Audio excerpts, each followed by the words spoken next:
Eto kay Kibuloy na, 'no? Kibuloy! Last topic po natin mga bossing. Dahil kung natatandaan niyo ho mga kababayan, siguro kung may isang linggo na, nagdiwang, 'no? Nagdiwang yung mga Kojik. Oh, aalis na yung mga kapulisan! Aalis na sila! Tapos makita mo si Eric doon sa ano, si Eric yung kalbo, walang buhok. Ano, makita mo gumaganon pa sa SMNI. Yes, parang panalo na tayo. Yes, gumaganon si Ka Eric, 'no? Na siya pong isa sa pangunahing tagapagsalita po doon sa mautog nila, si Eric at yung isang ano NPA din. Ayan, sila po yung mga nangunguna diyan sa mautog eh, yung mga dating NPA po. Tapos ngayon may nakikita tayo doon sa mga Kojik-Kojik na merong nalalamang pagsusunog po ng mga gulong, etc., etc. Sabi ko, gawaing MPA yan Mukhang natutunan nyo yan kay ano, Eric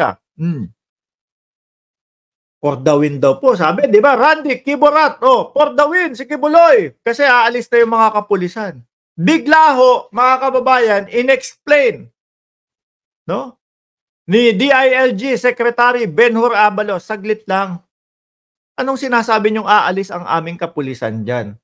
Hindi. Tuloy ang operasyon. Yung mga bakod, barikada, etc., yun lang ang aalisin po, mga kababayan. Yun lang ang aalisin. Tuloy ang operasyon ng ating mga kapulisan.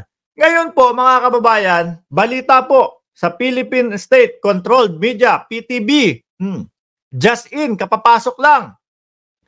Pati po yung mga sinasabing tanggal, yung mga barikada, tanggalin yung mga ganito, etc., etc., pinawalang bisa na din po, mga kababayan. Diyos ko po. Ang aga nyo kasing mag-celebrate dyan No? Ang aga ng mga mag-celebrate, may si Eric gumaganon pa Si Torion nagsisisigaw pa doon sa labas. Panalo na, panalo na. Kaya nga sabi po ng ating mga kapulisan, hindi po namin alam kung ano yung pinagdidiwang nito. Kung napaaga na po ba yung 39 years nilang anniversary? Di ba? Just in, pinawalang bisa ng 22nd Division ng Court of Appeals sa Cagayan de Oro City ang temporary protection order. Yun po yung naano nila, mga kababayan, nakuha nila, di ba? Walang bisa na po, mga bossing. Pinawalang bisa, Pinawalang bisa ang temporary protection order na inilabas ng RTC Branch 15 ng Davao City sa Kojik compound.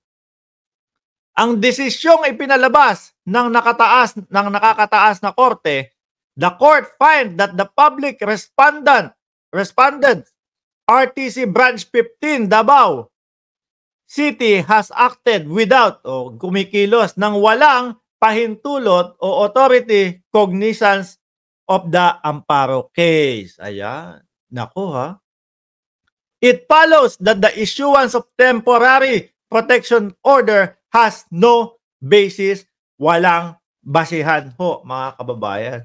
Siguro, naku, ano ba talaga meron dyan sa Davao? Bakit ganito kayo dyan sa Davao? Ano? Merong mga kapulisan. Kung matatandaan nyo po, mga kababayan. 'Di ba? Sabi po ni General Torre, mga kapulisan dito sa Davao, yung bago, yung ano po yung bago palitan, mga bossing. Yung bago palitan, mga kababayan, ano sabi ni General Torre? Mga kapulisan dito sa Davao. Ano sabi doon sa mga kapulisan? Sabi ko, alas 5 mag-meeting. Nag-iiyakan, gusto daw pong sabi ko, pulis, alas 5, hirap na hirap gumising. Baka mga lousy. Sabi ni Tim Banenoy's TV, bangag ka rin, di ka marunong magbasa. Nabasa ko naman Ano sinasabi mo? Kamusta na channel mo, Tim Banenoy's? Okay naman ba? Madami naman bang nanonood? Wala din. Hindi kita kilala ang pagkakakilala ko lang sa'yo, ayan, mukhang sumusuporta ka kay Kibuloy at mukhang ang lagi mong kinakain ay OTAP. Kaya ganyan lang ang iyong komento. Nabasa ko naman na maayos. Di ba? So nagtataka tayo mga kababayan, dito sa mga taga Davao po, ano nangyayari diyan? Bakit parang ang daming irregularidad? Ma'am Mitz de Guzman, muntik ko nang malagpasan, no? PBBM all the way watching from North Carolina. Salamat po sa inyong super sticker. 'Di ba? Oh, bakit si Baste walang pa? Ewan ko din doon. Baste! Pang 12 o pang 13 na yata, Baste, na araw. Hanggang ngayon, hinahanap ka ng mga kojik, bakit daw hindi mo sila sagipin? Hanggang ngayon, kami nag-aantay pa din sa iyo, Baste. No? Nung pagsampal mo, yung sinasabi mong sasampalin si General Torre, hindi na ba matutupad yan? Wala na ba yan? Grabe ka naman. Pinaasa mo lang kami. O, di ho ba? Mga kababayan, no? Kaya ako para sa akin, sabi ko sa sarili ko, kung may mga ganitong mga senaryo doon sa Davao, tama lang pala na ipinarebisa, no? Ipinarebisa, pina-check yung kaso ni Kibuloy. Kasi sa Davao din po yan mga kababayan. Kaya nung nirebisa, napatunayan o kailangan, sabi ng Department of Justice, kailangan ituloy ito. No? Ipinalipat din po ng korte, mga bossing.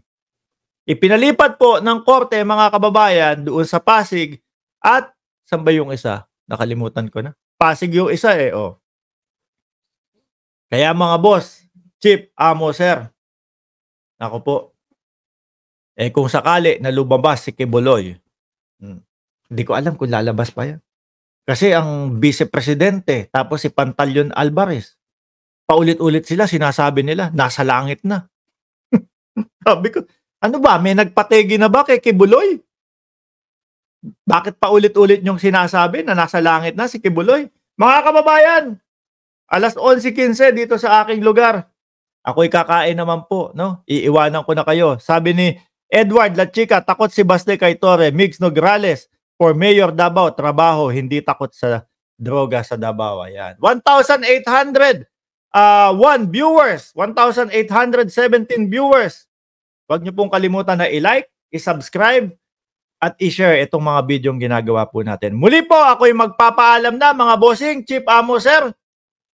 Saludo po ako sa mga mamamayang Pilipino na lagi pong nakasuporta sa gobyerno ng Pilipinas. Lalo na po ang pakay ng gobyerno ay paangatin, muling paangatin ang bansang Pilipinas. Paalam po, maraming salamat. God bless.